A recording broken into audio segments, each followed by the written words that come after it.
Welcome to the groundbreaking news program that delves into the heart of Mormonism, your weekly window into the unique intersection of news, history, and culture that resonates with the tapestry of Mormonism. So whether you're tuning in from the heart of Utah or joining us from around the world, your favorite news program starts now, where news meets insight and the stories of our faith unfold. Hi, everybody. Welcome to the Mormon Newscast. It is September 16th, 2024. I am joined today by my bright and bubbly colleagues, Bill Reel. How are you this evening, Bill? Exceptional, Rebecca. How are you? Whew, not too bad. And RFM, how are you today? I'm great. Thank you so much for asking, Rebecca. Yes, I try to check in with everybody, make sure everybody's okay as we start at the top of the show, since I'm in charge this week. What? Can I ask you a question? Possibly. I think that the church just announced the location for the Tacoma, Washington temple, and you might have something to say about that. Do you know, it is true. You actually just sent me, because people tend to send me temple things, this announcement saying, announced Tacoma Temple. And back in June, I had predicted, because I'd found some things on Reddit, I'd kind of dug in, I had predicted the location in Federal Way. And I got pushback. People are like, it will never be built in Federal Way. It's going to be over here, over there. I'm like, I don't know. Exactly where I said it was going to be, right by south of Todd Beamer High School. And I think to the other side of the, whatever the freeway is there, and the Magic Water Wave Park. It's right next to a water park. Yeah, it's I-5. Yeah, I-5, and it's right next to a water park. So there you go. I don't know if I get a prize. Do you think I get a prize or something? I think you should. I think maybe President Nelson should be giving you a prize. Maybe. What was Todd Beamer famous for?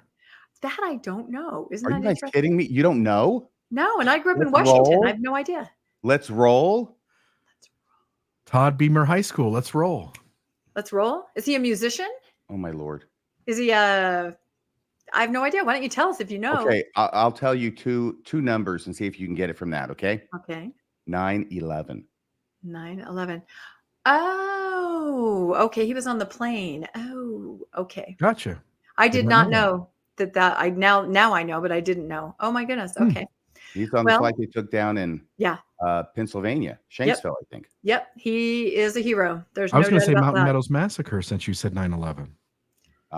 The other 9/11, the first 9/11. Yeah, people forget that too. So, wow, we're kind of starting on a heavy note. Let's go to our slides. But thank you for letting us know. I wanted to bring it up so you could take a victory lap. Oh. And you didn't know who Todd Beamer was. So I guess it's kind of a wash. You know, I assumed it was somebody. I assumed it was someone that was local to Washington, which I probably should have known because I grew up in Washington. But now we know. In my head, I don't know if he was local to Washington. Yeah, I don't either. So anyway, that's where the temple is. I'm sure we'll get more information later. I did look it up when I made the prediction to see what it was zoned, and it was residential. So who knows? We'll see what happens. Interesting. But tonight we are going to be covering the Mormon doctor's sexual abuse. Finally, amazing grace. This is big news. Elder Holland apologizes, the Mormon Patriarchy, and a new Mormon holiday. So these are the things that we're covering. So I think we will go straight to our first story, which is going to be covered by Bill Reel. Good evening. In a troubling case out of Oregon, Dr. David Farley has been accused of multiple counts of sexual abuse, with allegations by numerous people coming forward to share their traumatic experiences. This case has sparked a broader conversation about the dynamics of trust and authority within the LDS Church. Dr. Farley, a Latter-day Saint who held leadership positions within the ward, his LDS ward in his community, was previously a physician at the West Lynn Family Health Center. He has been accused by over 100 women and children of conducting invasive and unnecessary medical exams, such as hymenectomies, and a high number of vaginal examinations on female patients, often without gloves, and making inappropriate comments about their bodies. Some of these procedures, including membrane sweeps to induce labor, were allegedly performed at his home. Farley also admitted to photographing the breast and genitals of underage patients, claiming it was for educational purposes, though he failed to obtain parental consent. The investigation into Farley's actions have fallen short of taking the case to trial and has been criticized for its shortcomings. The Westland Police Department assigned a detective with no formal training in sexual assault investigations, leading to significant lapses in handling the case, along with missing documents from the investigation. Despite evidence such as the images of children mentioned above, along with photographs found on Farley's phone, a grand jury declined to bring criminal charges against him. While the women who alleged the abuse continue to push for the case to be reopened, these allegations highlight a broader issue within LDS or Mormon communities, where members are often encouraged to place significant trust in male priesthood holders and external authorities. This cultural norm can sometimes overshadow personal intuition and discourage individuals from questioning or challenging authority figures within their faith community. For women and children specifically, this dynamic can create unsafe boundaries and environments where abuses are more likely to occur and to remain hidden, and abusers are protected in various ways. Experts and advocates argue that this reliance on external authority can undermine the development of safe boundaries and the ability to trust one's own inner conscience. They emphasize the importance of empowering individuals to establish and maintain safe boundaries and to trust their instincts when something feels wrong.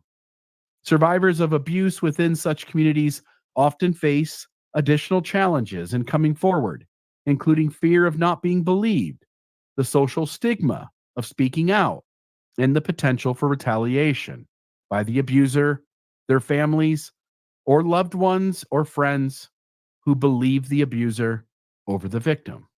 This can lead to prolonged periods of trauma, abuse, silence, and suffering. The Oregon case underscores once again the urgent need for the appropriate handling of abuse allegations. Advocates are calling for increased awareness of how unhealthy religious systems manipulate, also on recognizing and reporting abuse, as well as reforms within institutions to ensure that power is not concentrated in the hands of a few individuals. The story serves as a stark reminder of the importance of vigilance and the need to create environments where everyone feels safe and empowered to speak out against abuse. So let me speak for just a moment. I drew a lot of connections to the LDS Church. And the story in and of itself, I mean, there's always room that there are going to be bad people who happen to be Mormon, and they are in positions in a community where they can abuse people. When you read the story about this doctor, it was over 100 patients who have come forward, who have made reports about some sort of inappropriate action on his part that wasn't just him doing his job, but it was using his profession to have access to sexual behaviors with these women. At least that's the allegation. And multiple women that claim to have been abused were members of his ward that knew him in the religious setting, and they trusted him. And they trusted him not only in the profession of his doctor, but they trusted him as a priesthood holder, as a man of God, as somebody who held high callings in the ward and stake. And the connection I'm trying to make is that when religious entities make it really safe for abusers to operate and to be trusted at the expense of someone not going with their intuition that something didn't feel right. And multiple of these women expressed that, like, this didn't feel right, but I knew this guy. And not only is he a doctor, but he was, a leader in our ward. And so they ended up, young female patients ended up going ahead with what he claimed were procedures that need to be performed that in hindsight seemed deeply inappropriate. And the connection I'm trying to draw is that people grow up being taught what is a safe or unsafe boundary.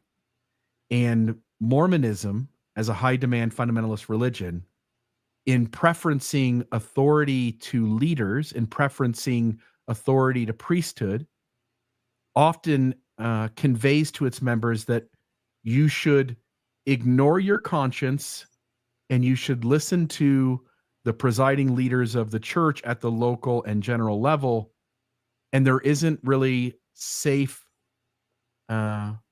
processes by which a person can dismiss what a leader says and raise their hand and step forward and say, I'm sorry, but I am adamant that my inner conscience is right about something, and I'm not going to simply pray and obey and pay. And I think that one thing Mormonism has to do over the next 100 years, and then I'll let you guys share your thoughts.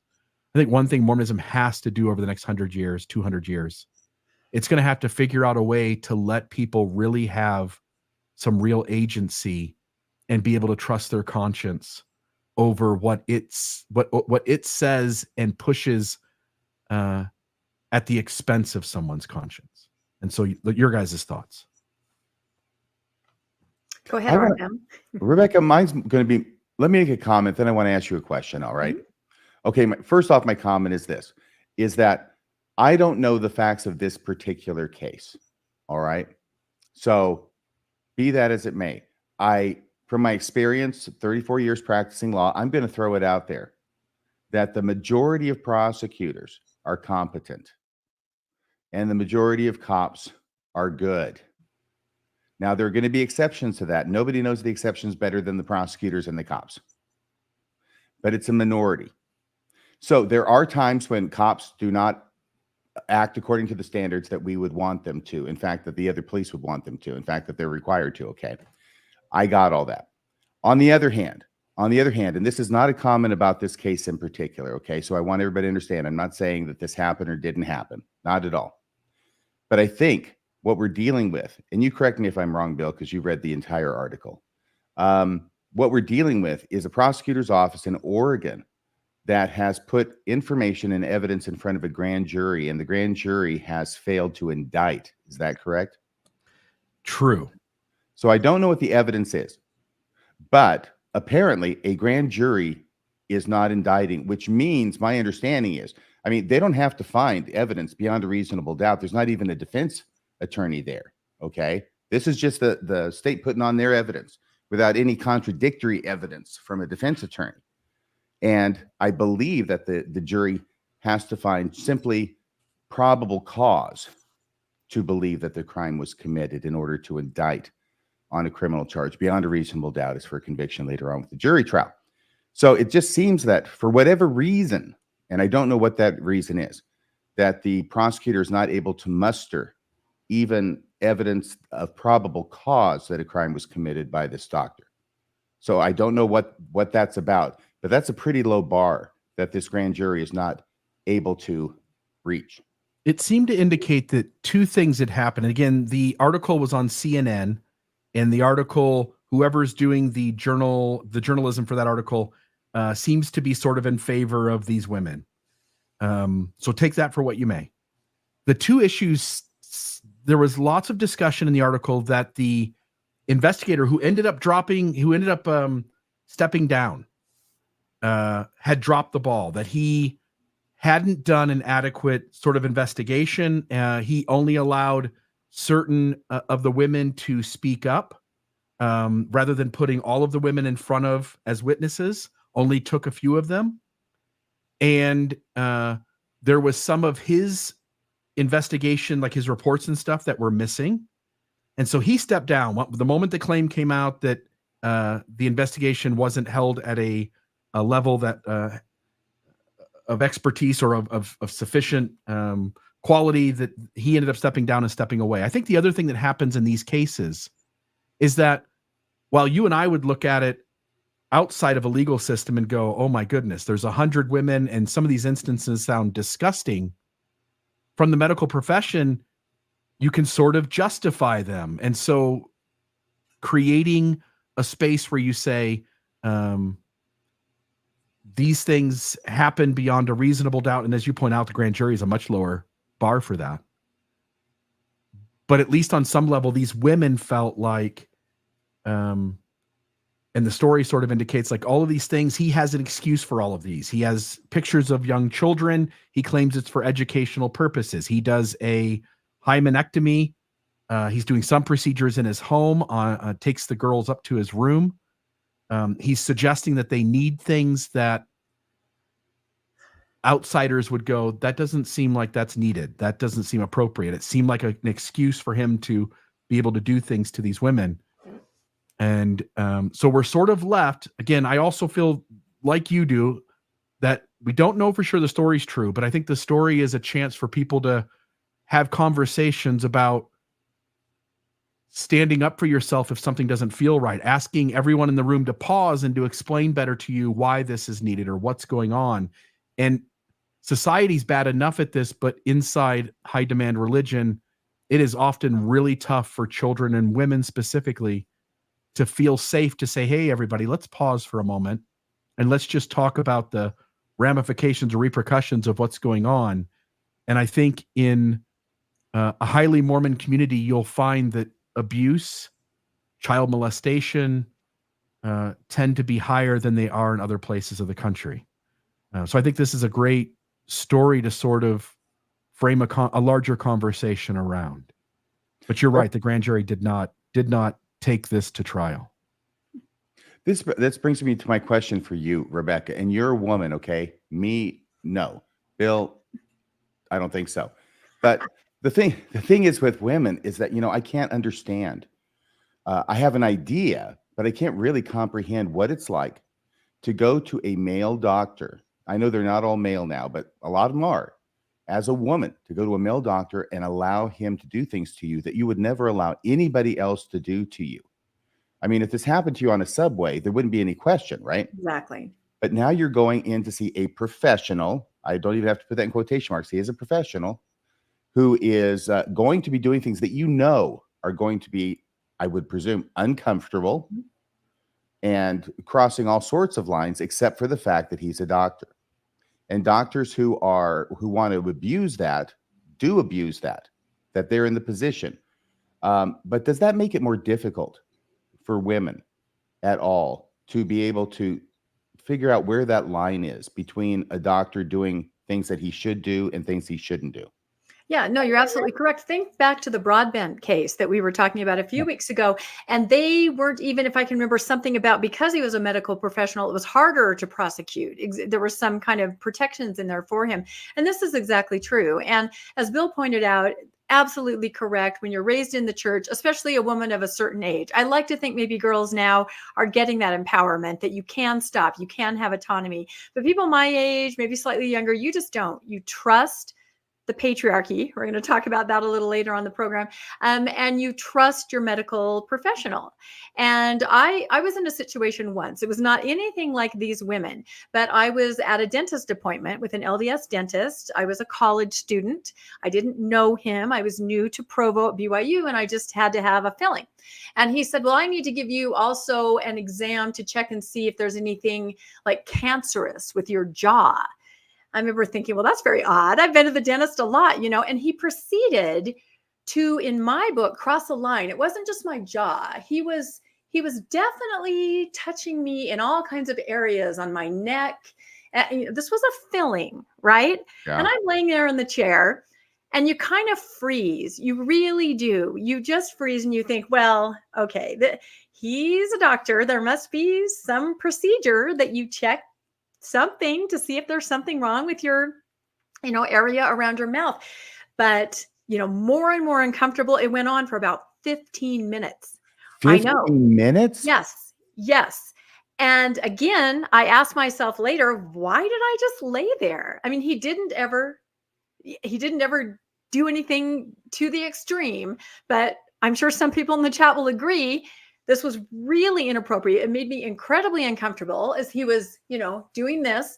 And I didn't do anything, nothing. I just laid there going, okay, all right. It's too awkward, too embarrassing to get up. And he's a doctor, so maybe he knows. And you're right. If someone tried to do that to me on the subway, I would have decked him with my purse. So there is that deer in the headlights feeling where you just have so much trust and you've been raised. I think women in any religion, in any culture are raised just to trust, and you don't say anything. So you're completely spot on. Now I have a question for you. What kind of evidence would have been sufficient for the grand jury? Is it just personal testimony? Because 100 people, and would it have been evidence, perhaps other doctors coming in and saying, yeah, you should never do a pap smear 15 times on a teenager. Things like that were happening. What kind of evidence would have swayed this jury? I would think that the prosecutor would be able to have, because the taxpayers are paying for it, a doctor come in with expertise in that, and to be able to testify in front of the grand jury that, no, this is not according to the normal standard of practice. Yeah, I just wonder what happened. And again, this story has been in the news for about 4 years. Yeah. Floodlit has been covering it. Mhm. We've seen it in ex-Mormon social media, but I think seeing it right, number one story on CNN right there a few days ago, I think people are starting to, take notice again. So I don't know. I will say, in case anybody doesn't know, and I'm pretty sure of this, by the way, we don't use the grand jury system in the state where I practice. So what I know about grand juries, I've seen on TV. But if you get a not guilty verdict at a jury trial, you cannot be retried because of double jeopardy. But if a jury fails to indict, I don't think that means at all that you can't come back in front of another grand jury with more evidence and seek an indictment. I don't think it's one and done on indictments. And they're trying to do that. Yeah. They're getting resistance from the county prosecutor. Again, they acknowledged that the investigator dropped out immediately. The physician who is alleged to have committed the abuse retired essentially on the spot when the charges were brought forward. And but the county prosecutor, he seems reluctant. He says that essentially what the statement was something like, we're keeping our eye on it, or keeping kind of the pulse of what's going on. And I guess essentially if something new were to come up that pushed him over the edge, then he would then reopen the case and take it back to a grand jury again. 101 women? Yeah. 101 women. I mean, how many do you need, right? Right. Well, and some of this abuse took place with a mother in the room. So some of the women said he skillfully positioned the mother, you sit over here, so that she couldn't see exactly what was happening. And again, if it's an LDS mother and an LDS teenager, both of them are going to be very trusting, typically, and maybe not exactly aware of what should happen and shouldn't happen. So yeah, it's absolutely ridiculous and egregious. So apparently the grand jury is having a difficult time figuring out where that line is. Yeah, that's exactly it. Right. So, well, hopefully there'll be more on it, and we'll keep tabs. And again, Floodlit, they keep tabs on everything. They have a really, really good network, and they really do get information out there. So everyone should check them out for sure. All right. Shall we move to our next story? Oh my goodness. Amazing Grace is back, baby. This is it. You guys have probably heard there are 9 new songs to the LDS hymn book called Hymns for Church and Home. I think that's what it's called. And now it's not an actual physical book. They're being released kind of a batch at a time, about 10 or 12 at a time. And it's on like the gospel music app. You can start using them immediately. You can print out sheet music. But what everybody was waiting for, Amazing Grace. It's been missing from the hymn book for, almost 2 centuries.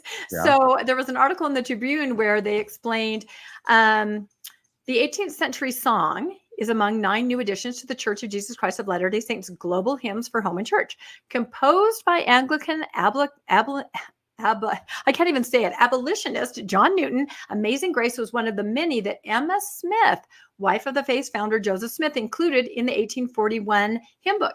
And I kept posting, it's back, baby. And everyone's like, it's never been in there. And like, it was one of the original songs that Emma picked in the hymn book. Joseph Smith included in the 1840 hymn book she curated for the early saints. The second of 2 such projects she undertook. The first was in 1835. That's what that picture is of. The 1835 LDS hymn book curated by Emma Smith herself. And then it goes on to say, for complex reasons, writes Brigham Young University music professor Michael Hicks, including Emma's opting out of the westward migration to present-day Utah, her collection of songs fell out of favor with early church members who replaced it with other hymn books without Amazing Grace. Now, when I was growing up, this was a Christian song, so you did not sing it. It had the word wretch in it. We do not sing the word wretch. It also talked about grace. We don't talk about grace. We don't believe in grace. This is how the song was explained to me, because when I was a teenager, my other friends were singing it in their church choirs. They were Baptists, and I would do a lot of things with them back and forth. And my parents would say, no, we don't sing that song. It's about grace, and it's too Christian, as if it's a dirty word. So, but it's back. However, it's back without the second verse, which says, through grace, I'm saved. I can't remember exactly, but the whole verse about grace is gone. The second verse, the third verse is now the second verse. It's kind of all mixed around. So if you really want, isn't that interesting? That through many dangers, trials, and Yes. snares I have already come. 'Twas Yes. grace that something this far, and grace will lead me home. Is Yep. that the second verse? As I understand it, that verse is gone, and another one is gone. They've kind of put them back and forth, mixed them up a little bit. However, the word wretch is there. So, and I'm thinking it's because I couldn't think of another word that would replace it, really. There's really nothing else. Wreck, I'm a wreck. No, that wouldn't work. So it's wretch. So anybody, if you find yourself in church, I bet they're singing this a whole bunch because they love it. There were some other songs that were added. There were 9 altogether. It's interesting because a lot of them are primary songs. A couple of these I recognize from my days as a primary pianist, and that extra song that you'd be given to be able to play at the primary program. And it's now in the hymn book. And I was absolutely stunned to see that the Bee Gees song, How Deep Is Your Love, has made it into the hymn book. I was thrilled about that. Yay. I'm really happy about that. You know what? I'm reading it closer now, and I'm seeing that it actually says the deep, deep love of Jesus. So it's not a Bee Gees song. I am a little disappointed, but I feel like the Bee Gees could have done an amazing rendition of that. So. I'll bet they could. It was just a 3-part song instead of 4 parts. That's exactly right. People have made the observation that a lot of these songs, because they are more Christian, they are more, I don't know, soulful, full of feelings, deep, deep love. Some people said sexual innuendo. I think I actually said that. They said that? Oh, you said that. I think I said it. And Not some a other pain in people the said ass it to too. sing for the millionth time. But they're very different from the songs that we typically would sing. They talk about God on a throne, and God is underneath you. God is above you. Deep, deep love. You know, they're very visceral, if you want to say that. So, but anyway, a change, something different. If anybody attends church, let us know how the new songs are going. All right, let's move on to RFM segment. Going to talk about Elder Holland. Yes, he has apologized. Kinda. Not really. LDS Apostle Jeffrey Holland says he wept like a wretch over BYU musket speech, but stopped short of apologizing. I mean, he is an apostle of the Lord Jesus Christ. There won't be an apologizing going on around here. Church leader acknowledges the hurt caused by his 2021 remarks on LGBTQ issues. This is from a story in the Salt Lake Tribune by Tamara Kimsley from September 11th. There's the picture. Behold the man. There he is. I think that's when he's giving his musket talk, but I could be mistaken. A little more than 3 years after delivering his musket speech, which I'm sure everybody here remembers, at Brigham Young University, Latter-day Saint Apostle Jeffrey R. Holland has acknowledged the pain the address caused others and him, especially him. I'm sorry. You can't make this stuff up.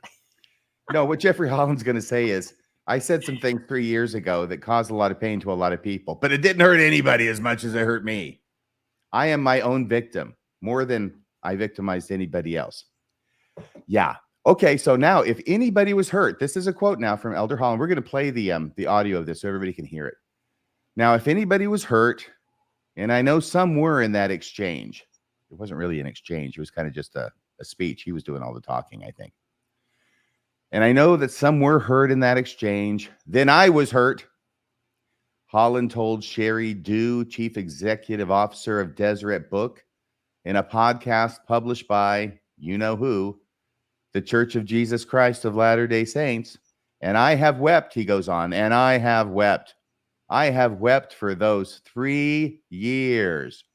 This is why he's been looking like he's not in good health. He's been crying for 3 solid years. True, crying does cause kind of like, you know, bags under your eyes. And yeah, yes, you need to put some cucumbers on. Yeah, I agree. There's a jowl issue that comes with 3 years of tears.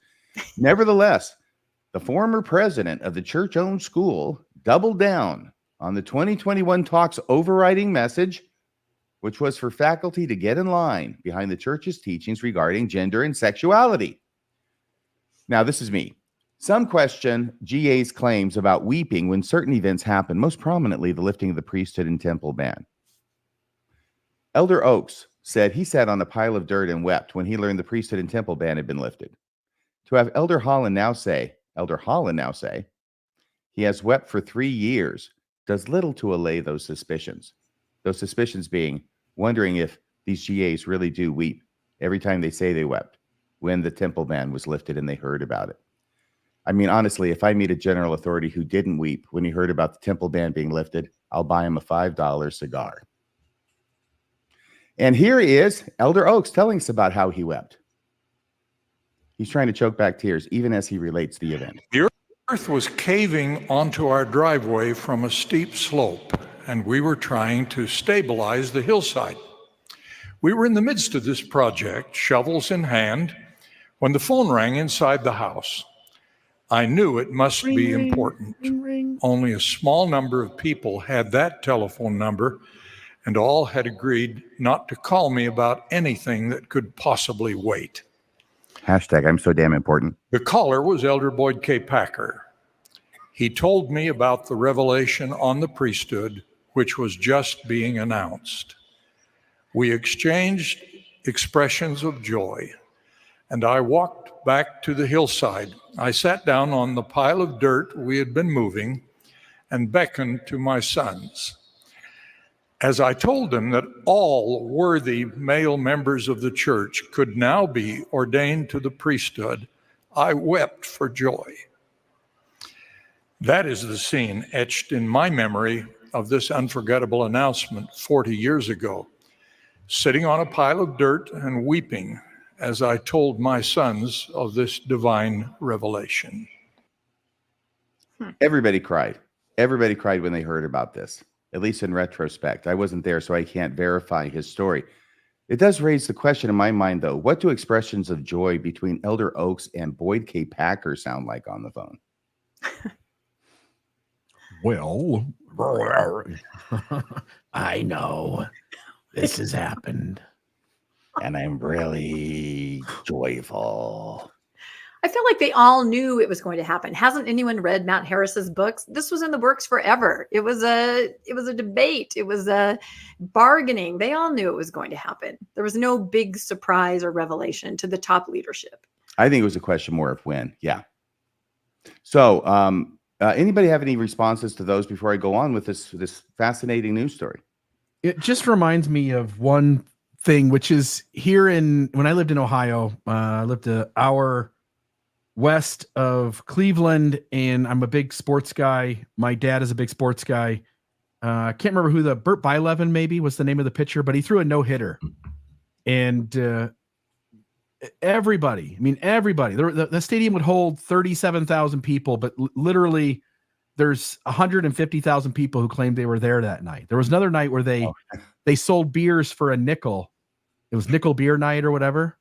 And what ended up happening is everybody got drunk and then threw things on the field and like jumped onto the field and took parts of the stadium, took the bases off the field and took them home with them.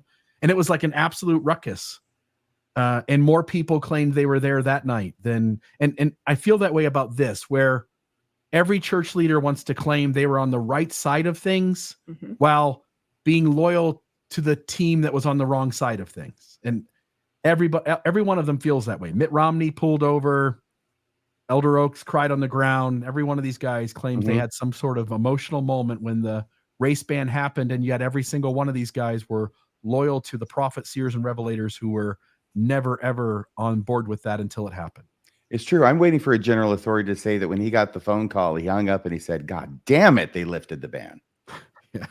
They never admit to it. We never hear those guys. I just want to ask him, where was the weeping in the decades prior to that? Why did you not go to the brethren and weep and say, this needs to be lifted? This is so wrong. Where is that weeping? Yeah. Not happening. They're just supposedly in their heart, hoping and wishing for that day. And then they weep. But there's no weeping, metaphorical or real, as you try to say, this is wrong, church. Take a look at this. No one did that. If everybody who says they wept about it had really been weeping about it, we never would have had a ban in the first place. Yeah. Yep. All right. So do we have the audio now? Yep. Let's see. So this is from the podcast, which is called the Church News Podcast. When Jeffrey Holland was being interviewed by Sherry Dew, I looked it up. We've got the timestamp on this. It's about 3 minutes or so long where they're talking about this particular issue. And I thought we owed Elder Holland the courtesy of listening to what he has to say in his own words. Mention of one of these areas of difficulty, or at least a topic that can cause wrenching questions and searching and seeking questions, that being the issues about LGBTQ.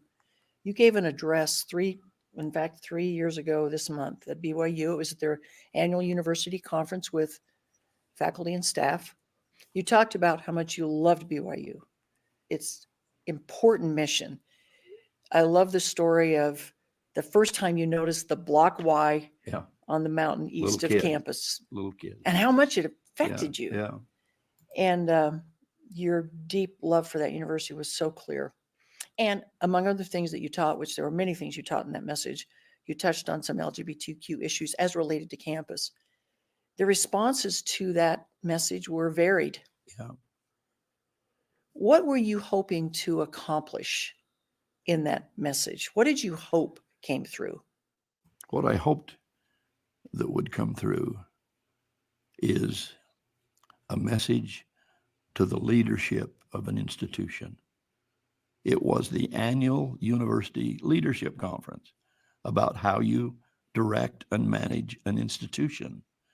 And I was teaching what I hoped would come through, and that is loyalty to and devotion to and adhering to and never yielding from the mission of Brigham Young University. That's what I hoped would come through.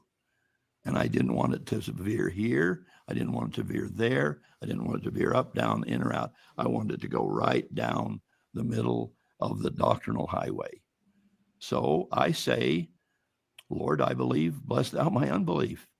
Well, let's talk about how we make the university or keep the university loyal. Now, if anybody was hurt, and I know some were in that exchange, then I was hurt.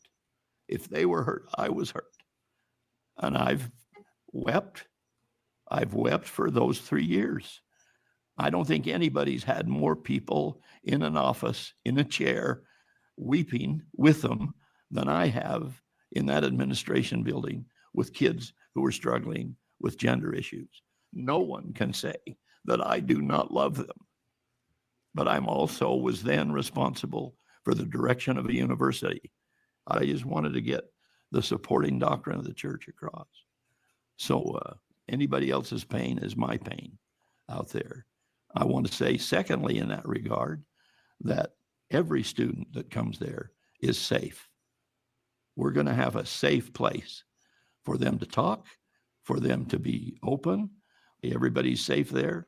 Everybody's loved there. They're loved by God and they're loved by us. They're loved by me. They're loved by Shane Reese. Well, I'm glad you would raise that because I want to just leave that much and go on. But I'm very unhappy if anybody was hurt because that's then my hurt deeply, given the hours and hours and hours that I've spent with kids who struggle with gay issues. So we'll keep trying.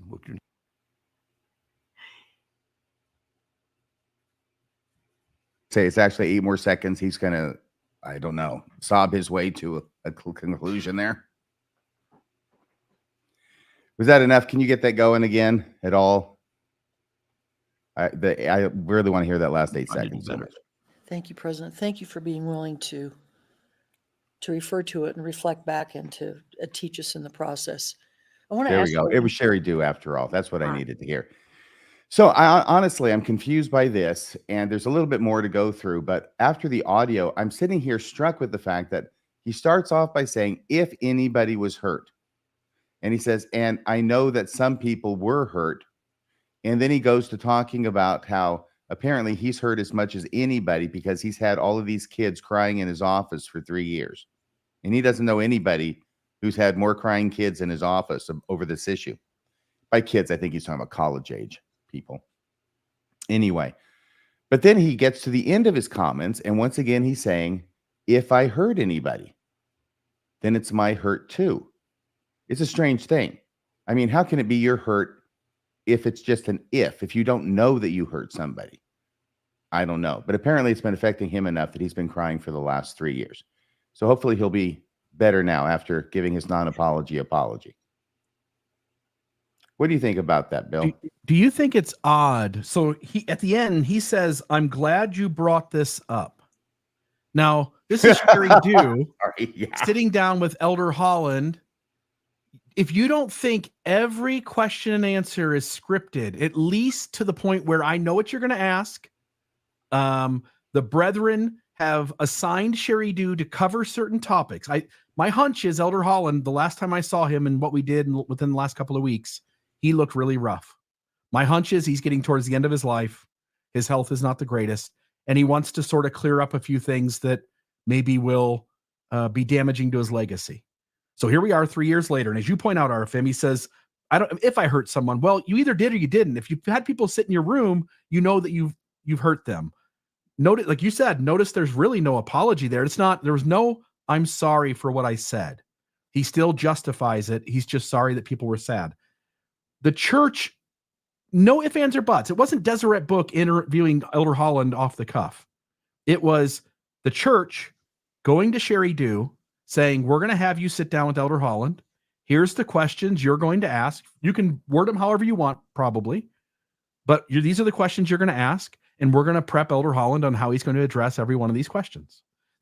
Holland acts like it's impromptu that he's getting this question. He didn't know it was coming. Mm-hmm. But he absolutely knew it was coming. And when you see the kind of language that's used to make it look like he didn't know it was coming, you understand the whole thing is a ruse to begin with. Sherry Dew was a guest host on the podcast as well. So she doesn't normally do the interviews. Your thoughts, Rebecca? Well, it just strikes me as classic abuser language. This hurts me more than it hurts you. That's never true. It never hurts me more than it hurts you. And the other thing that stood out is just how he said, I love the people. I love them, but I have to follow the church party line. I have to do, regardless of the consequence. They said that at Mountain Meadows too, right? I have to do the church party line. So he's basically just saying, I'm just the messenger and I had to do it. And he's not saying, I'm sorry. There's no apology there. This hurts me more than it hurts you. Yeah, I think so. Well, there were a few more comments that were made in the context of this story. If we can get that up here, maybe that's the wrong one. Yep, this one here. Thank you so much, Bill. Mm-hmm. Once again, going back to the article, stressing that the speech, now required reading for all incoming BYU students, was delivered at a conference reserved for university leadership. Elder Holland went on to describe the Provost School as a safe place for every student, although there's a lot of students who disagree with that characterization. But the main thing I wanted to point out of this is, here's Elder Holland going public with a non-apology apology, telling us about all the students who are struggling, who have cried in his office, and he's been there with them. And he's going to give this huge, well, it's not actually a huge statement. It's like 3 minutes, but it's gotten a lot of publicity, right? This non-apology apology. Well, it's still required reading for all incoming BYU students. So what does that say about his apology? Yeah. It's a non-apology in more ways than one. If he had said, yeah, I feel bad about this, doesn't use the A word, the apology word, right?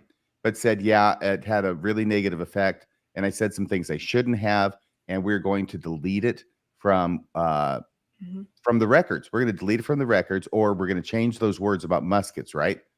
And we're either not going to have the students have to read these, incoming students, or we're going to modify it, and we're going to take out that musket crap. Take out that paragraph.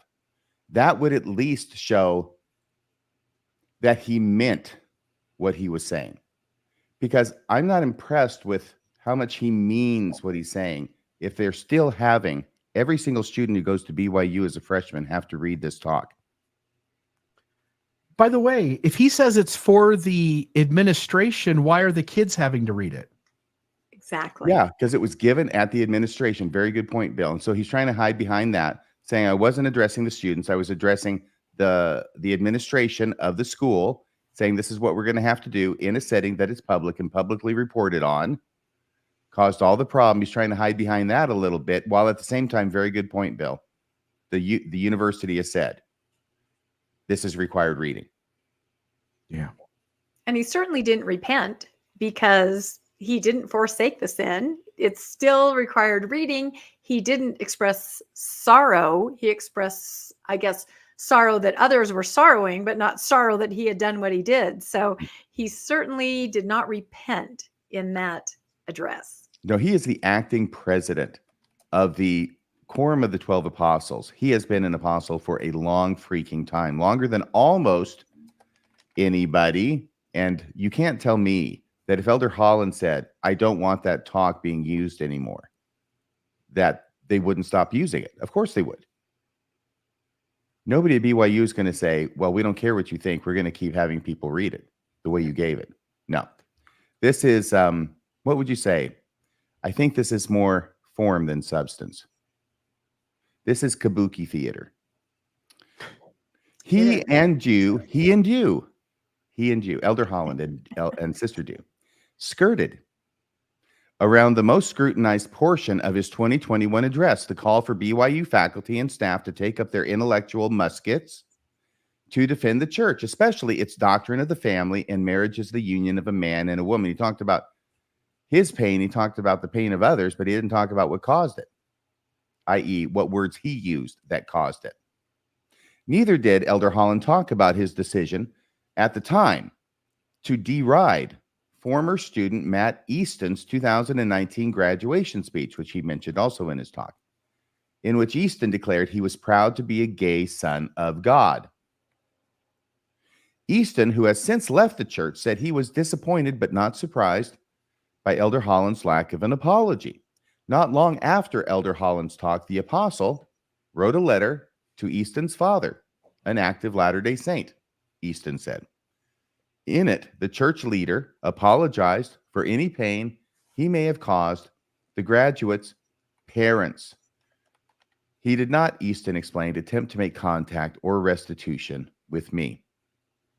So the obvious point there is he went to the parents, he didn't go to Easton. And the other point that I just intuited as I was reading that middle paragraph, he didn't go to his mother. He's got parents, plural. He's got a mom and a dad. He wrote the letter to the dad. That's what I got out of that. Okay, and I think that goes toward assessing his sincerity. Gracie Purcell, there were a number of comments that were in this article. I didn't want to read the whole article. But this particular comment by Gracie Purcell, whom I don't know, it resonated with me because it expressed the thought that I had as well. So I wanted to include it here at the end of this. A lesbian BYU student also noted the absence of an apology, adding that for all his expression of concern, Elder Holland focused a great deal on his own experience. Here's what she says. After 3 years, I would have hoped for less focus on his personal hurt. Said, and this is Gracie Purcell, who's the president of the Rainbow Collective, a nonprofit that supports BYU's LGBTQ community. And then the conclusion of her quote, what she said was, after 3 years, I would have hoped for less focus on his personal hurt and more on meaningful growth and accountability. Yeah. Not only is he talking about how much he was pained, he has to make his pain equal to or in excess of the pain that anybody else felt. That was my additional comment. So there's the end of that story. I'll turn it back to you, Rebecca. I have to say, it's interesting. I've listened over the last week or so to many clips of President Holland. We did an episode with DeVays where we went through 50 top cringeworthy quotes, but it seems like President Holland does this a lot. This means everything to me, my mission. Therefore, don't you dare leave. It should mean everything to you. The Book of Mormon is everything to me. Therefore, it must be everything. It's really interesting when you watch the clips back to back to back, and this is the same thing. He's saying the very same thing. So interesting. I had not noticed that before until you watch, certain things in a sequence. So, well, thank you for that story. Disturbing as always. All right, let's move on to our next story. Oh, my goodness. All right. Another article that came out, another line of discussion out in the social media this week was the patriarchy. And there was an article in the Tribune called "We Can Do a Lot to Blur the Lines of Patriarchy in the LDS Church," says feminist author. And this is an author who spoke at the Restore Conference. We talked about that last time, a conference that was held in Utah in Sandy, I think is where it was. Yeah. Anyway, all kinds of speakers, more progressive, perhaps Mormons, looking for ways to exist in Mormonism. And this speaker talked about the patriarchy. And I won't read everything. Her name is Nylan McBain, and she did write a book called Women at Church, Magnifying LDS Women's Local Impact. And one thing that she said that stood out right up front, she wanted to make it very clear, is she said, members of the Church of Jesus Christ of Latter-day Saints must acknowledge that the faith is a patriarchy. There you go. Mic drop. She started out right up front by saying, yes, it's a patriarchy. Okay, tell us something that we don't know. So she goes on and she says, many of us do not see the extent to which our organizational structure, the language we use, the understanding of God, our quoting of spiritual authorities, our visual representations in our meetings, and the stories of our scriptures, she told the audience at Restore, they all center on experiences and viewpoints of men. And I agree with her. We don't see it. We were raised in it. That's just how it is. That's what's in the air. It's interesting to talk to people who attend the church from other denominations, and you'll read things where they say, God, where are the women? Where are the women's voices? Where are the women's stories? Where is anything about women?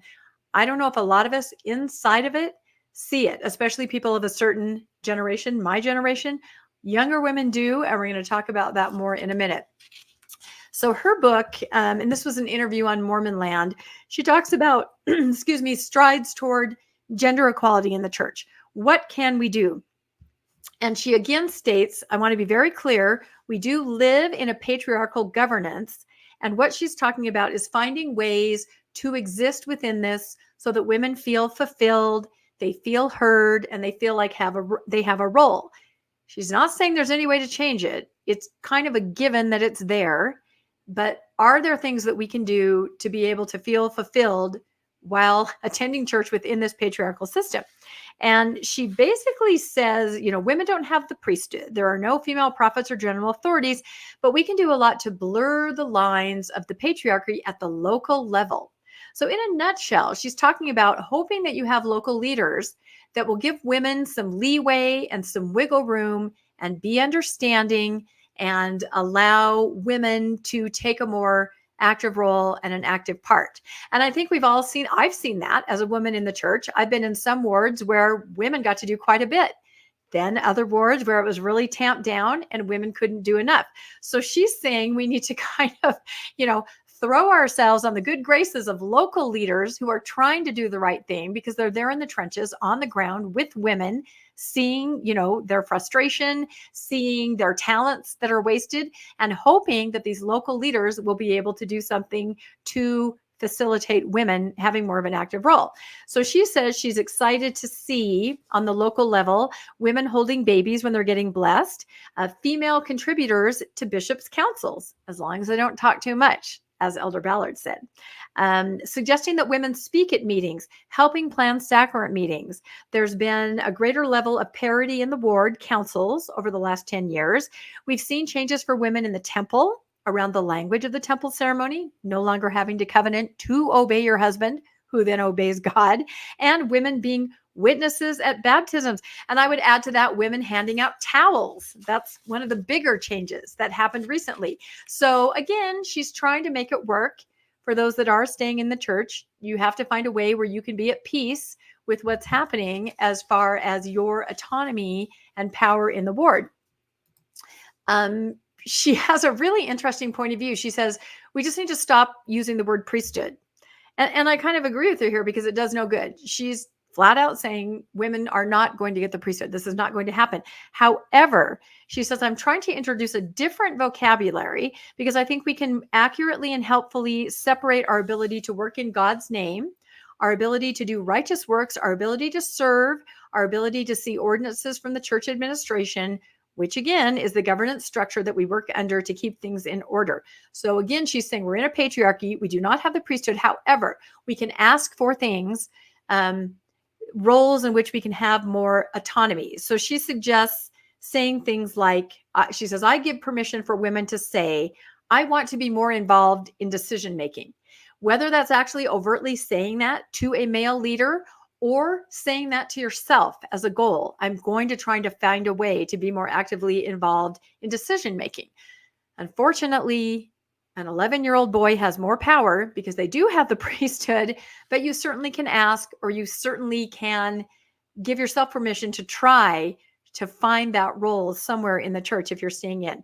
I want to be able to have women who I request to be in my Relief Society presidency, my Young Women presidency, my primary presidency. I want that request to be honored. Okay, I don't even have to ask the chat how many people in the role in one of those presidencies who chose women prayerfully to serve with them and were told no. Again, this is what I'm saying.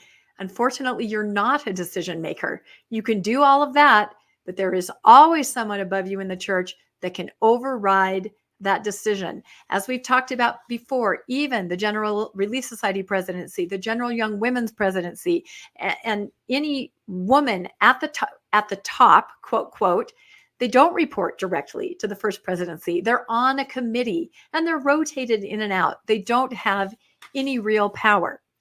So this is just kind of a way. She also says, I want women to be called because I receive stewardship over them. I don't want a man to be able to have veto power is what she's talking about. So again, you can talk to your bishop about that. You can make that okay in your mind, but is that really going to happen? It's leader roulette. That's kind of what you're pinning all of it on.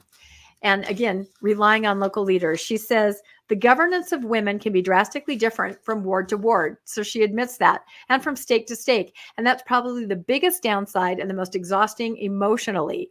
And she points out the Bay Area stakes where women had been seated on the stand. This was a huge issue a year ago. And the area authority changed. He got wind of what was happening, and instantly the women were sent down from the stand. In that situation, women did kind of take a stand. That was a big issue for a couple months, kind of died down. So again, she says going forward, she's optimistic that people will take personal responsibility and stewardship. And then she says, use your imagination to read between the lines of the handbook. So again, local leaders, please try. There's got to be some wiggle room is what she's saying. There's got to be a way to include women. There's got to be a way to utilize women, utilize their talents. There are more women in the church than men. It's a complete wasted resource. But as we saw before from those guides on how to staff a ward can completely function without a single woman. And that's extremely telling. So she's trying to give women hope. She's trying to hope for them that they find themselves in a ward in a situation where it's going to work out. But again, I know that this book and this woman is very polarizing among women that I interact with, simply because it kind of says to women, just be there, just try, just wiggle around, just use your imagination, instead of saying, I don't want to do this anymore. I'm going to step away. So any thoughts on this before I go to the last little part I have? I was going to say something along those lines, which is I know that Nyla McBain inhabits this space and champions this idea of trying to find the places in Mormonism and in the orthopraxy where it's not forbidden, expressly forbidden for women to do something, but it's sort of traditionally done by men. And to start working in that space to try and reclaim or claim some of that power, that authority, whatever you want to call it in the church. And on the other hand, of course, I'm sure that there are other people who look at that and see it as a bit tepid and want to be able to do everything that men can do, regardless of whether it's expressly prohibited. Yeah, I think you're right. Bill, any thoughts on that? Somebody in the comments said that this is sort of an apologetic approach, and it sort of is. Hey, everybody, things aren't the way we would want them to be, but you can find little ways to push back and to feel like you're making a difference. And as you guys point out, are you really making much of a difference? No, because the thing's going to do what the thing's going to do. It'll react a little bit to nudges to be healthier.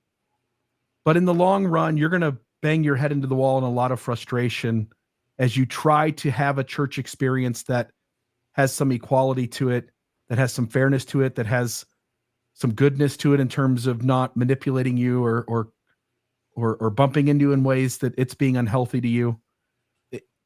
You stretch out people's feeling they can hang around and try to stay with it until it self-corrects, but it never really self-corrects enough. And then people just end up hanging around longer, feeling a lot of frustration and misery. And again, feeling like they're banging their head into the wall and not getting very far.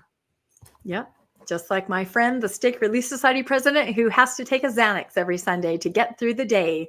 That's exactly right. Oh my goodness! On behalf of Nyland McBain, I would say this: that when and if the church ever changes radically on its position about women in priesthood, I guess the question is: are they going to go from 0 to 100 in one step, or are they going to get there by increments of 5 miles an hour? So going to 5, then 10, 15, 20, all the way up to 100. And if it's more likely, which it seems rational, it would be more likely for them to do it by increments of 5 miles an hour before they get to 100, then maybe Nyland McBain is on the right track. I don't know. I guess the future will tell. Yep. And because... Oh, go ahead, Bill. And because the world is always moving to, as Elder Holland says, the church never catches up. So even if you cause the church to change because 1 million Mormon women put their foot down, it will only change so far as it remains 4 decades behind the world's movement anyway. Yep, that's exactly right. I was talking about this with my co-host on Mormonish Landon, and he said, even if the church suddenly started putting women into these upper positions, we would never have a woman prophet for 100 years. You have to work your way up. You have to go through the system. You have to outlive everyone else. I mean, it just isn't going to happen quickly at all. We're looking at decades and decades. So the author is right. The small things are what you have to sort of hang your hat on, appease yourself with for now. She also points out that she hopes that girls will pass the sacrament soon. And that's completely doable. Everybody's reading, she says, D&C 59, where there's no reason they can't. And then she also pointed out the recent change that young women can now be greeters and are to be greeters and to arrange for the greeting at the beginning of sacrament meeting, which again is kind of a hostess role, isn't it? Mm-hmm. The hostess right of the this mostest. way, right this way.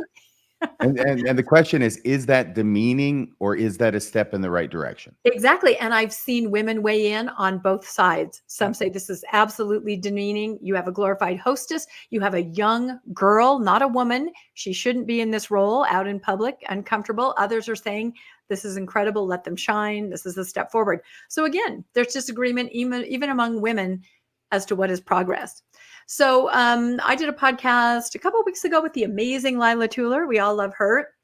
And it was about women leaving churches, religion in general, in greater numbers than men for the first time. Up until Gen Z, men have been the ones that stepped away. But suddenly it's skewed. You can see in this graph from this survey that women are leaving. You've got 54% versus 46% in Gen Z. This is not happening in any other demographic. So we have young women that are stepping away. And I think we've seen this in Mormonism too. This study is, of course, all religions. So it says nearly 4 in 10 Gen Z women are unaffiliated, meaning not interested in religion. This is very different. The woman was the heart of the home. She's the one that kept the family together, kept them going to church. This is not happening anymore with young Gen Z girls at all. And the survey talks about why are young women leaving. Says for most young women who leave, it's not about any one issue. Rather, it's a steady accumulation of negative experiences and dissonant teachings that make it difficult or impossible to stay, the report says. Again, this is not Mormonism. This is religion across the board. Higher levels of education, career goals, and deprioritizing of marriage and parenthood can play a role alternatively. So too can the economic pressures of parenthood and as the cost of living rises. So religion is not meeting the needs of this generation of women, and they have no problem stepping away. They say Generation Z women are far more concerned than previous generations with inequality, and they're scornful of institutions adhering to patriarchal hierarchies, including more conservative churches where women are not allowed to preach or hold leadership positions. Women are less inclined to be involved with churches, and they don't want us speaking up. They don't want us to be smart, said Mojica Rodriguez, 39, who is an activist and author with a divinity school degree. There's a cultural dissonance with young women being told you can do anything and then being told, well, generally, yes, but when it comes to our place of worship, there are restrictions. That's another challenge that these places are wrestling with. So I went on social media and I asked the question, because this was religion in general. I wanted to know about Mormonism specifically. So I went on social media and I asked, why does anybody think women in particular are leaving the LDS Church? And we got some really interesting comments. I'll read through these very quickly. Then we can have some final thoughts. And then I think we're almost done. So a lot of people weighed in. We had hundreds of comments. Honestly, I tried to pick some representational ones. And again, on my podcast with Lila, we went through quite a few. Patriarchy is the reason. Also, women tend to be more empathetic toward issues such as LGBTQIA. True. The misogyny, the lies, the bad behaviors. It's a man's church. Men stay more because of the power they are given in a patriarchal system. These younger women see that their station in life would be in such a system, and they realize it is not what they want. There aren't very many affirming or safe places for women in the LDS Church. Again, these are just comments from random people. Mormonism doesn't view women as equal, and fuck the patriarchy. There you go. Somebody who's very, very outspoken. Patriarchal BS makes zero sense to Gen Zers. And I think that's extremely true. I think they are just like, nothing like this in the rest of my life is like this. Everywhere I go, I can do anything that a man can do. And then I go to my religion and I can't. It makes no sense. I think they literally are scratching their head as they walk out the door. Here's a good one from actually a man who weighed in, a man who has daughters. He says, not a woman, but it seems like women are determined to take their power back and not be subjected to some antiquated patriarchal structure. It's unhealthy and trauma-inducing. I do have 4 daughters, and that's what I've gathered so far. So good for you for weighing in. It seems like a great dad. And then our last quote, this is great. We found we can go anywhere and do anything that we want, except at church, where we are still second-class citizens. Our daughters have been raised to seek and demand equality and respect, and they won't stand for it at church. We saw the Barbie movie. We know we can do better. So I thought these were great. Women are definitely speaking out and taking note, and women of a certain age are just stepping away. Any thoughts, RFM or Bill? That was my last slide on this story. I can tell you what my main thought is, and that's just from my perspective, okay? The Church of Jesus Christ of Latter-day Saints is, from my perspective, and I'll speak for anybody else who holds my perspective, is very, very difficult to do as a Mormon, to go to all the church meetings, to suffer through them. I mean, they're interesting the first 100 times you hear the same thing, right? But on the 101st time, it starts to get a little annoying and a little boring. And after 1,000 and a millionth time, yeah, it can induce trauma. So the LDS Church is very, very difficult to do. It has only one redeeming virtue, in my opinion. And that is that redeeming virtue that kept me going as long as I did for decades and decades. And that virtue is that it is true. That is the only redeeming virtue that I could ever see in the LDS Church. I know others can see others, so God bless you. I'm just talking for me. And when I finally figured out that even that one redeeming virtue was not correct, that it's not what it claims to be, then it's like, it's not just, oh, well, maybe I won't go as often. It's like, hell no, I'm not going to go at all. I have been laboring to go to church for decades. It has been the most unpleasant part of my week. But the reason I did it was because it was true. And if it's not true, then there's no reason putting yourself through that at all anymore, in my opinion. And the only thing I'll add is the data point that we've played a few times on this news program. It's only one stake, but in that stake, there were twice as many women as there were men. I can't remember what it was, 800 and something to 400 and something. And there was the chuckle in the crowd. But for every woman in this church who's young, who's looking forward to marriage, to a worthy priesthood male who wants to have children born in the covenant, No matter how good you are, no matter how hard you try, you literally have somewhere around a 50% chance of, at best, and because of other factors, it would be considerably less than that. But you have a 50% chance at best at finding a eternal companion in the LDS Church. If every young woman really understood that data point, it would be sort of horrifying, number one, to know that there's not even a good chance that you can actually reach the goal that's been taught to your entire life. But then you also have to deal with the system making you feel bad for not carrying out that behavior of marrying an eternal companion, even though the odds are stacked against you and literally impossible for half the women in the church.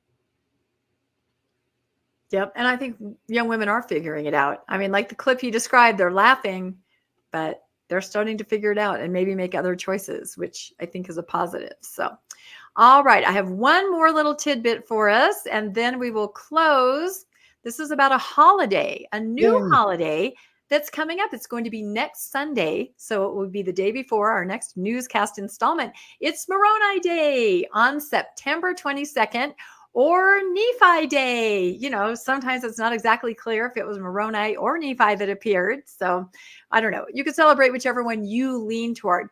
So Moroni Day is celebrated on September 22nd to commemorate the day in 1827 when Joseph Smith received golden plates from the angel Moroni.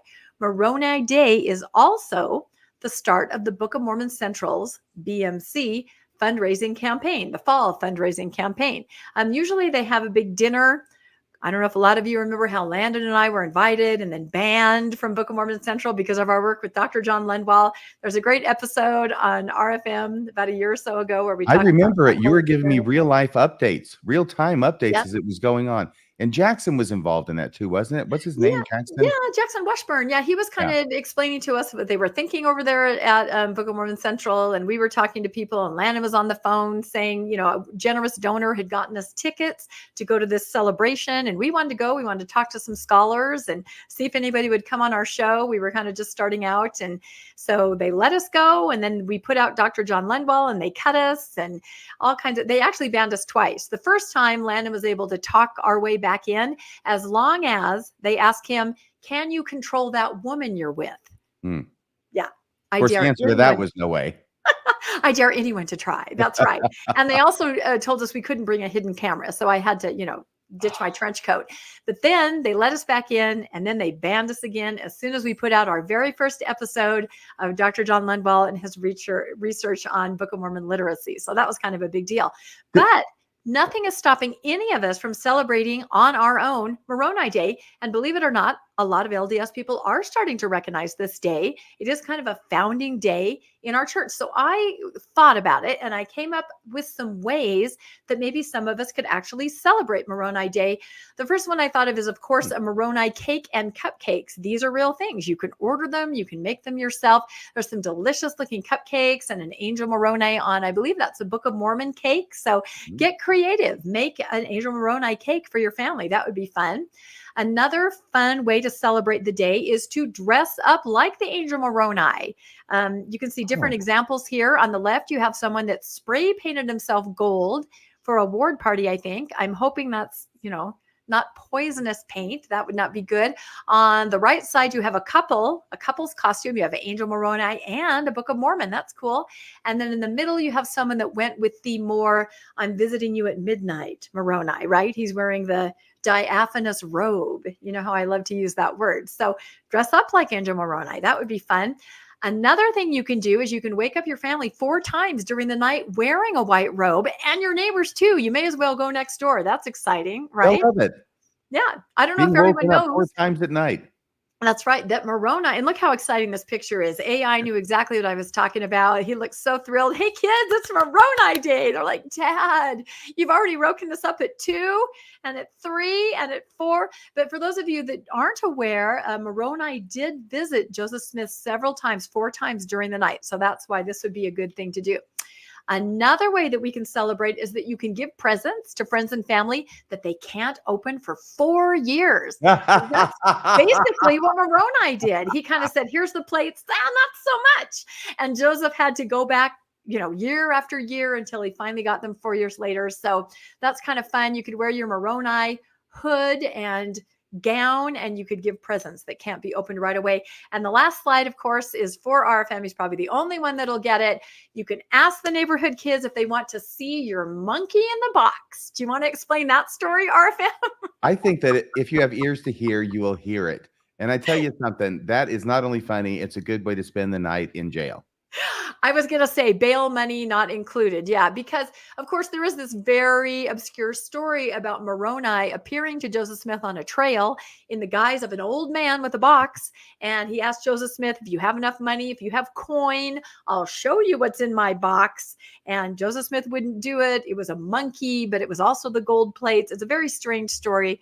RFM covered it very well. So anyway, those are my suggestions on how we might celebrate Moroni Day. If anybody has any other suggestions, please put them in the chat, post about them. I think it's going to be great. So I think that's the end of our episode. Let's talk very quickly about what everybody has content-wise coming up this week. You guys have a big one on Wednesday. I know that. Do you want to tell us a little bit about that? I have a big one every day. Thank you so much. Well, you do. But the spirits have done their work all in one night is what I think of when I think about Moroni Day. Exactly. From Christmas Carol. I think it should be celebrated at midnight, since he starts showing up probably before midnight, and he keeps showing up after midnight. I think midnight's a good time to do it. And I do have to say, Bill is the one who came up with the monkey in the box story. Oh, good. Okay. I knew one of you guys covered it. It was amazing after I told you about it. I came up with the monkey in the box story? You found it. No, I found it. I gave it to you, RFM. You got it from Rebecca, and you covered it. It was not my story in that episode. That was your story. It was me. Oh, okay. Because my parents told it to me when I was little. I tried to describe how strangely I was raised. I think we got it from an alternative source, whether it was Dan Vogel, but you had heard of it before. You were like one of the people who had heard of it before. No, I said, are you going to cover the monkey in the box? And you said, I don't know. And then you knew what it was. Yeah, I think then we found it. Then we went out and we looked for it. Anyway, it doesn't matter. Someone found it and it's amazing. I want to give you credit for that as well. Okay, I deserve credit for everything, as do both of you. Okay, so what's coming up Wednesday? All I know is I didn't come up with it, okay? You guys can fight it out amongst yourselves as to who gets the credit. It wasn't Bill. I'm telling you. I have a mind like a steel trap. So what's our big one we got coming up on Wednesday, Bill? Well, you have a special guest who's that's right. Sort of in the news a little bit within Mormonism. Yes, and he's got a bit of an accent, doesn't he? Sometimes he flies into I don't know, Texas or Switzerland most recently. I don't know what he was doing in Switzerland. He's probably opening an offshore account or something. But now he's back in jolly old England. He should be joining us on Wednesday night. Yes, I'm speaking about the inimitable, the diminutive Nemo, the Mormon. Not the fish. You have to make that clear. That's no, in fact, I'm going to go say it right now, okay, that what we want to call this, Bill, because it's about Nemo's excommunication, we want to title it Losing Nemo. Oh, I love it. That's great. Nemo. I'm thinking maybe like a fish that looks like Nemo, but with Nemo the Mormon's head on it. Yes, absolutely. All right. That'll be cool. We'll have Dory go in the wrong direction and have her be like Ezra Taft Benson. Keep on excommunicating. Have Dory with Oak's face saying, keep on excommunicating. Keep on excommunicating. This is a glimpse behind the scenes of the magic of Mormonism Live, how the thumbnails are created. This is incredible. And of course, the reference to Nemo, you probably all heard this, but for those of you that haven't, of course, he got the letter and he podcasted about, I'm being called to a disciplinary council. A husband told his wife, they're excommunicating Nemo. Their small child overheard that, burst into tears thinking it was Nemo the fish. So we need to make this clear because Nemo is not excommunicated that I know of. I don't think. Nemo got excommunicated off the reef. Off the reef. That was it. That's right. Okay, so Mormonism Live. Anything else happening? You probably have Mormonism After Dark, I'm guessing, toward the end of the week. That is wildly successful. Absolutely incredible. If you want to see these guys unleashed and unhinged, just tune in. I'm not kidding. It's something to see. Any brush up your Shakespeare's, RFM? Yes, we just put out today the review of the lines that we learned in Hamlet. Ooh, excellent. So it's only 13 minutes long. I always start with the length because that seems to be the biggest selling feature on podcasts, at least the ones I do. Yeah. 13 minutes long. We go over all the lines that we memorized during the scene review of the entire play of Hamlet. And we have a lot of fun. And if you don't remember them, then it helps you remember them and gives you some ideas and some prompts as to social situations in which such a line might be apropos. Excellent. That will be great. Anything else just from RFM podcast in general, or don't know yet? Yeah, I got an idea, and I'll see if I can Uh-oh. squeeze it in, He's got between an idea. everything else during the week. That's right. He's highly in demand by Mormonish too. We always invite him on. So as far as Mormonish, what we have going at our regular time slot, Tuesday night, 6 p.m., finally, we're getting out our episode that we've been trying to put out for quite a while, an interview with a gentleman named Ray, who was at BYU in 1979, walking on campus, a returned missionary, when his guidance counselor and a professor came up to him and said, one of your family members back home is gay. You probably are too. You need to come in for electroshock treatment. You will not believe this story.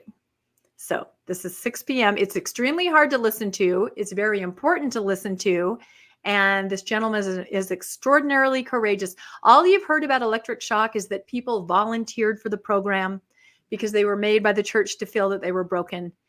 This is very different. This gentleman did not volunteer. He was accosted on campus by his guidance counselor telling him that his scholarship would be in jeopardy if he did not undergo the process. I have yet to hear a story like this with these circumstances. So this is going to be tomorrow night, Tuesday night. It's going to be quite the episode. So I hope that you all tune in. So Something shocking about that? What? Elder Oaks was actually the president of BYU. This is what we're going to talk about. When electroshock therapy happened, yes. Yep, this is what and I think this becomes increasingly important as he inches closer and closer to being the prophet. It's a very, yes. And this happened to this gentleman that we're going to interview. I believe it was 1979. So it was under Elder Oaks's watch. Of course, he always says, did he know? No, he didn't know. But our episode points out all the people that did know connected to BYU and begs the question, if all these people know connected to BYU, is it possible that the man at the top did not know? Rebecca, can I push back on that a little bit? Sure. He did not say he didn't know or was not aware. He said it didn't happen. Did not happen. Right. While he was the president. And then later on, he was presented with the evidence that shows, in case he misspoke, did not recollect correctly, that indeed it was going on when he was president, and he chose to not correct his statement that was a lie as it stood.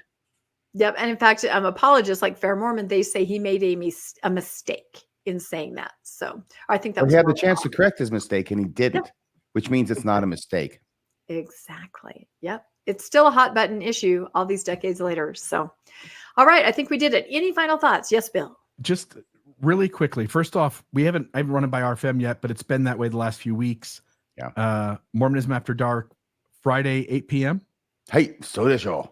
Okay, what RFM just said in Japanese is hell yes, that's when we're doing it. And then I just want to say one other thing about something you said earlier. I have firsthand experience with this, not as the one dressed as Moroni, but as a friend of the house in which the party was held. There was a post-Mormon party held in Las Vegas, Nevada, where the home was a friend of mine that held the party. It was also another friend of mine who decided to spray paint himself gold and go as Moroni. What everyone at the party learned is that this paint doesn't stay on your skin or on your outfit. Some of it will end up on the nice furniture. He didn't sit down in which the party was held. Oh my Lord. When the party was over, there was gold paint in lots of places. So if you do paint yourself gold to be Moroni, please be aware that you should not touch anything. Otherwise, people will hate you, especially if you show up at 4 o'clock at your neighbor's house in the morning to wake them up and to run them through a story 3 or 4 times in the evening. Yes. And sit on their couch. All over. Well, you have to be careful about the paint. Look what happened to Buddy Ebsen, right? In the Wonderful Wizard of Oz. He was supposed to be the original Tin Man. Paint, lead poisoning. He was deathly ill. They had to get somebody else. So you got to be careful what you paint. Jack Haley Jr., of course. Make or break your career. Yeah. But the other thing is that, or is it just Jack Haley? I can't remember. Anyway, but yeah, did nobody watch Goldfinger? Yeah, same thing. I know. So anyway, find another way. Painted gold on the bed, dead. Yep. If you're going to dress up like Moroni, find another way. Maybe tinfoil. Maybe something like that. I don't know. Let us know what you guys try. If anybody has a picture of themselves dressing up like Moroni, post it on the Newscast Facebook page or on Mormonism Live or on Mormonish. We would love to see you guys. This is going to be great. I say we take over that holiday. If I were doing Moroni, and I mean that in a nice way, then I would probably want to do Moroni pre-gold. Yeah, pre-gold. Like the diaphanous robe. The Do you regular already guy. own a diaphanous robe? I don't want to know. It's rented. So the thing is, I mean, I'd want to do him with the plates, right? Burying the plates or something like that. Not the resurrected Moroni, even though he's not really resurrected, is he? No. Is he resurrected? Did he get twinkled? I don't know. He sure seems to be doing a lot of things that require holding and lifting and hefting and toting. He's very athletic. He's got those Freiburg, Hello, Mary. Yeah. All right. Enough. We digress. We better end. Let everybody get on with their family night. It is Monday night.